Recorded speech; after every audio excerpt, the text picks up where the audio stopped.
તો ગીર સોમનાથમાં દરિયામાં 5 લોકો ડૂબ્યા છે, જેમાંથી 4 લોકોને સહી સલામત બહાર કાઢી દેવામાં આવ્યા, જ્યારે એક યુવતી કે જે હજુ પણ લાપતા છે. ફાયર વિભાગ અને સ્થાનિક તરવૈયા તે યુવતીની શોધખોળ કરી રહ્યા છે.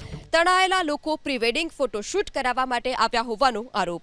પ્રી-વેડિંગ ફોટોશૂટ કરતા સમયે આ ઘટના બન્યાનો પણ આરોપ છે.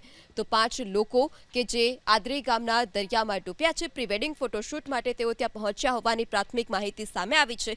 4 લોકોનો આપાત બચાવ થયો છે, જ્યારે એક યુવતી હજુ પણ લાપતા છે. લાપતાની શોધખોળ હાથ ધરવામાં આવી. ફાયર વિભાગ અને સ્થાનિક તરવૈયા તે યુવતીની શોધખોળ કરી રહ્યા છે.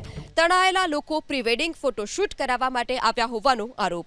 પ્રી-વેડિંગ ફોટોશૂટ કરતા સમયે આ ઘટના બન્યાનો પણ આરોપ છે.